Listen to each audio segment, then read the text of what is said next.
pour Parole de vie, l'émission animée ce midi par Louise Poirier, mon épouse, et moi-même. Très heureux d'être avec vous. Euh, Ce midi, on veut vous entraîner dans l'évangile du jour. Alors, on va prendre un petit chant qui s'appelle Regardez l'humilité de Dieu. C'est un chant d'intériorisation. On vous propose vraiment même peut-être de fermer les yeux pour y entrer. Et, et voilà. Et ensuite, on lira l'évangile du jour avec un petit commentaire. Alors, on va prendre la guitare aujourd'hui.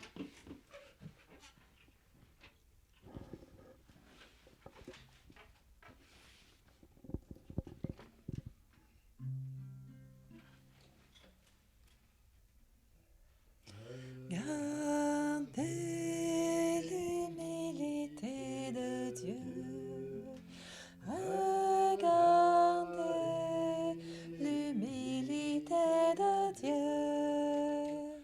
Regardez l'humilité de Dieu et faites de lui hommage de vos cœurs. Regardez l'humilité de Dieu. Regardez l'humilité de Dieu. Regardez l'humilité de Dieu et faites de lui hommage de vos cœurs.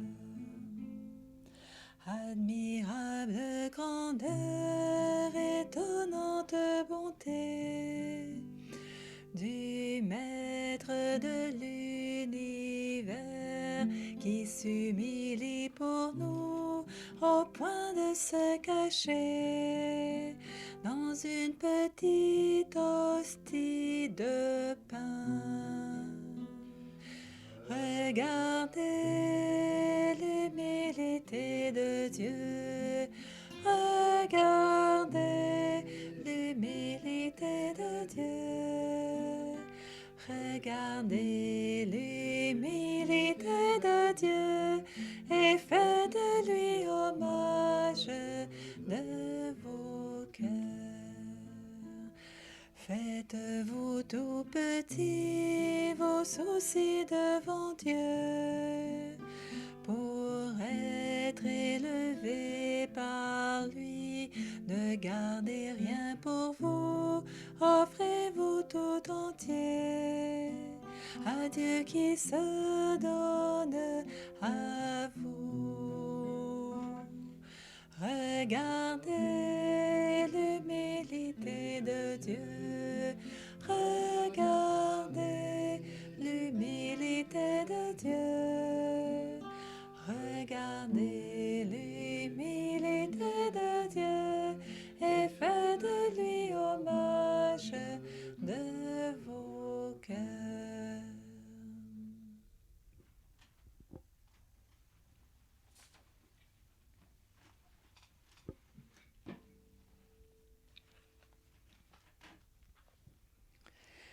Lecture de l'Évangile de Jésus-Christ selon saint Jean. En ce temps-là, Jésus disait à ses disciples : « Celui qui reçoit mes commandements et les garde, c'est celui-là qui m'aime. Et celui qui m'aime sera aimé de mon Père.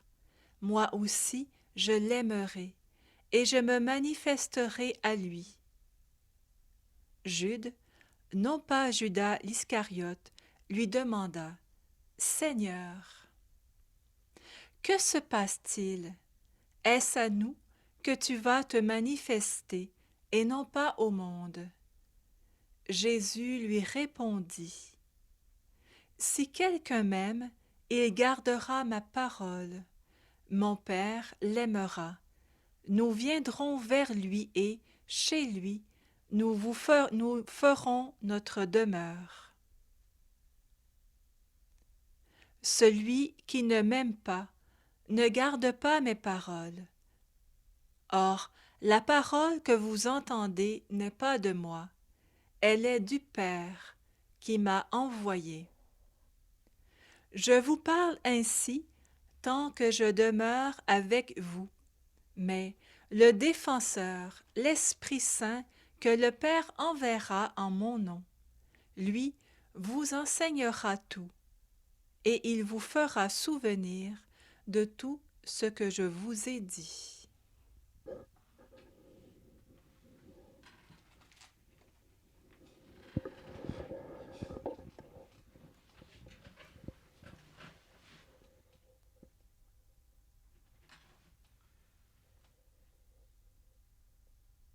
C'est toute une parole. Hein?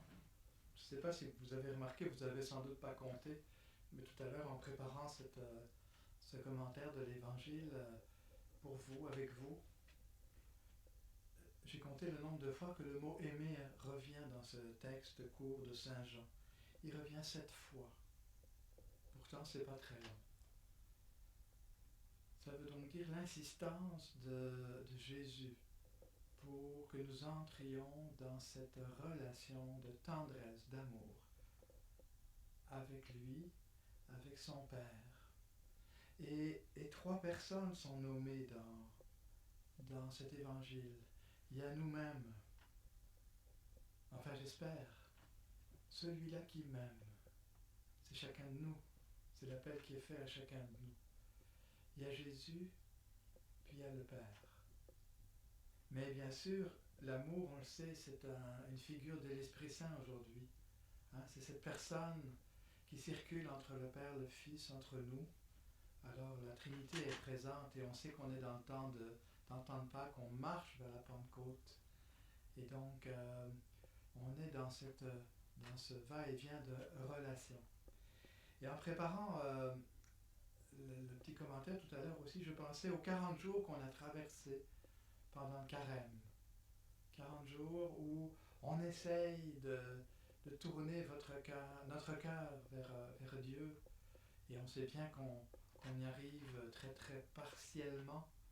Et la semaine de Pâques nous rappelle que les plus intimes, les plus proches de Jésus eux-mêmes ont difficilement réussi à aller au bout de l'amour. Mais Jésus, lui, l'a fait. Il l'a fait sur la croix. Et puis, l'inexplicable, l'inattendu est arrivé, c'est la résurrection. Et après la résurrection, l'Église nous donne ce temps d'une cinquantaine de jours au total. La Pentecôte, c'est 50 jours après Pâques, pour nous faire dire et redire chaque jour, Dieu aime, Dieu veut nous aimer. Si tu m'aimes, je vais pouvoir faire ma demeure en toi. Waouh! Dieu te propose d'habiter ton cœur. C'est sa proposition.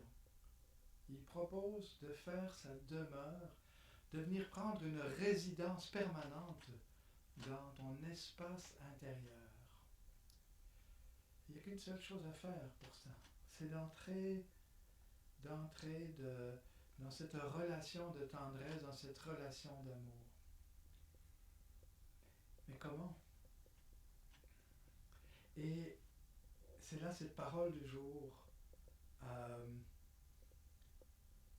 Celui qui reçoit mes commandements à l'égard de c'est celui-là qui m'aime. Et plus loin, il dit, si quelqu'un m'aime, il gardera ma parole. Si quelqu'un m'aime, il gardera ma parole. Je ne sais pas si vous avez eu la chance d'avoir un conjoint, si vous avez des enfants, mais très certainement, vous avez dans le cœur des belles paroles qui ont été dites un jour, des mots très précis dans des circonstances qui ont peut-être même marqué votre vie. Puis je pense que dans la relation avec Jésus, la relation avec son Père, c'est pareil. Il y a une parole qui peut marquer de manière très très très forte ton cœur. Et mon cœur, et cette parole, elle peut ouvrir un chemin, mais pour toute la vie. Je pense à la parole, par exemple, qui a mis Abraham en route. Il n'a pas fallu 50 discours et un contrat en bonne et due forme de Dieu pour Abraham. Abraham a reçu une parole dans son cœur et il a fait confiance dans cette parole et il a fait tout son chemin de vie avec cette parole-là.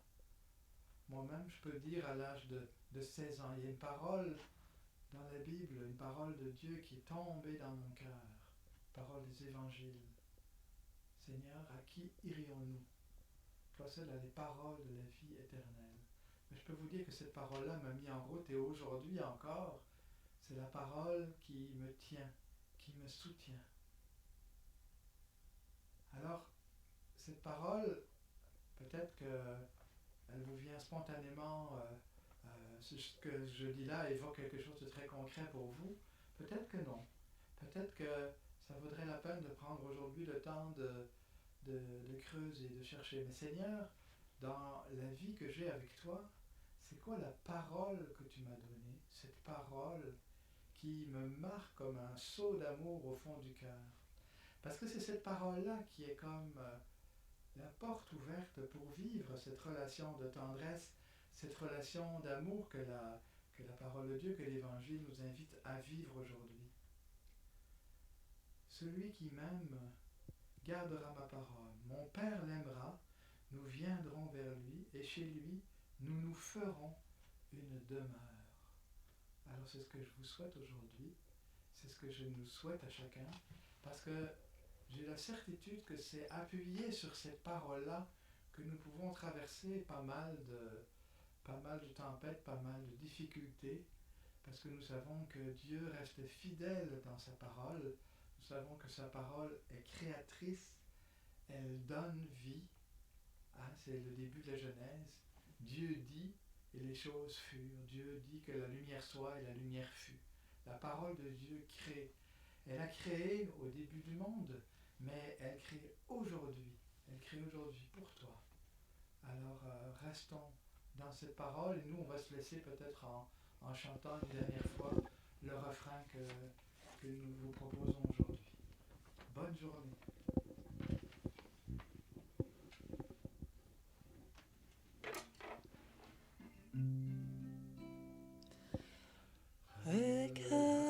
Regardez l'humilité de Dieu. Regardez l'humilité de Dieu. Regardez l'humilité de Dieu et faites de lui hommage.